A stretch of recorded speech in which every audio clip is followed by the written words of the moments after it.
Hello? Hello? Hello?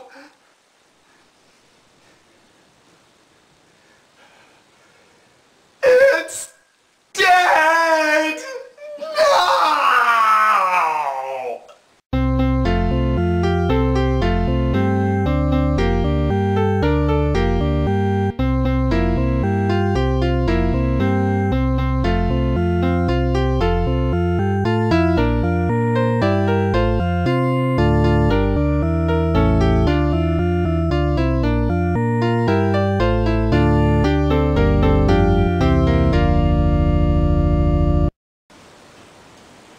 First of all, I'd like to thank you all for coming.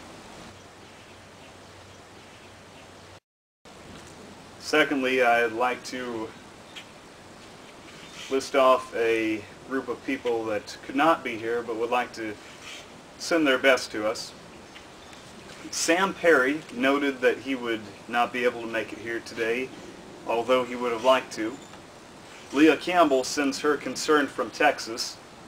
Eli Efert mourns the loss. Marisa McGinvey is on spring break. Andy Jones will be sending flowers. Abby Kimmel sends us her condolences.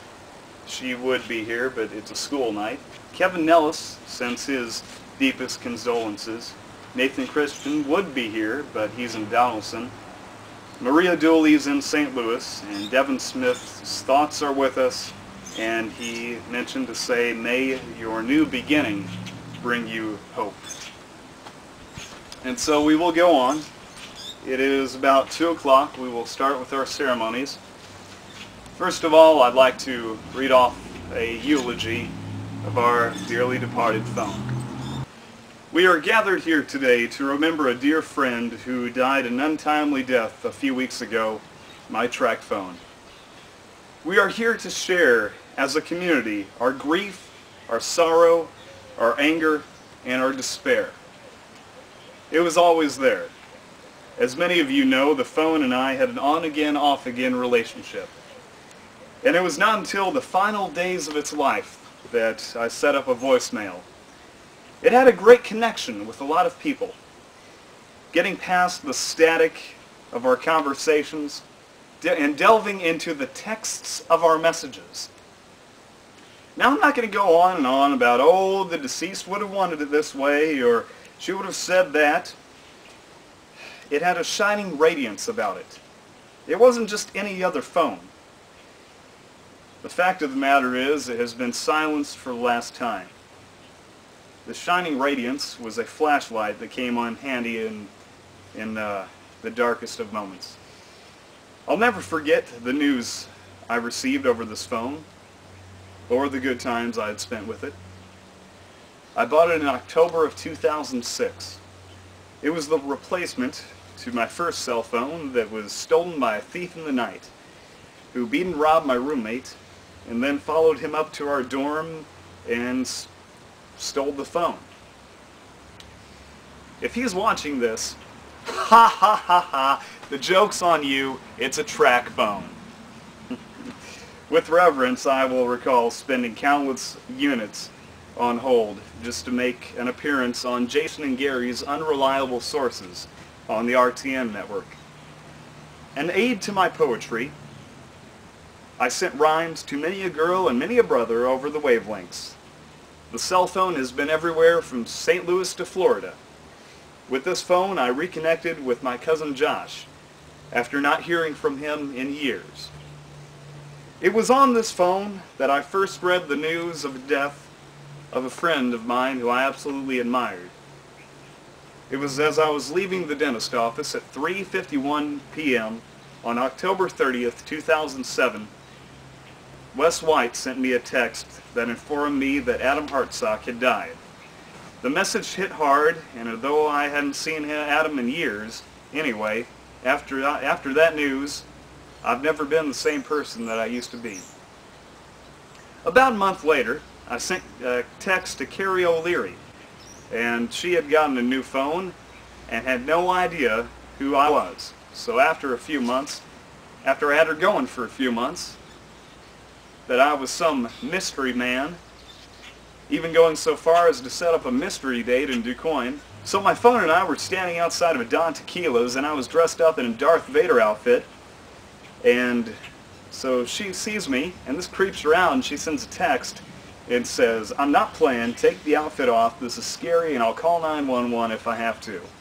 Well, luckily I was able to take off the helmet before the feds could be informed. I need to make mention of Shonda Romans for keeping in touch over the phone also.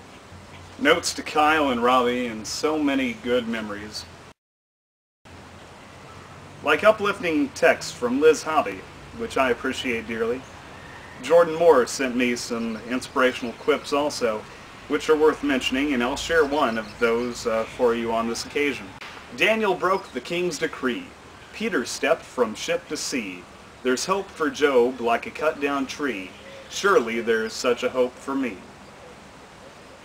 Too many trials have we faced this winter. For friends, I hope that you know now this is not just the burial of a cell phone. This is about a rebirth. The time has come for a spring of rejuvenation. We can step out of our caves of hibernation and greet a new season, a new dawning of life. Nearer, my God, to thee, nearer to thee. In though it be a cross that raiseth me, still all my song shall be, nearer, my God, to thee, nearer, my God, to thee, nearer to thee. Though like the wanderer the sun goes down, darkness be over me, my rest a stone, yet in my dreams I'd be nearer, my God, to thee, nearer, my God, to thee, nearer to thee. There let the way appear, steps unto heaven, all that thou sendest me in mercy given.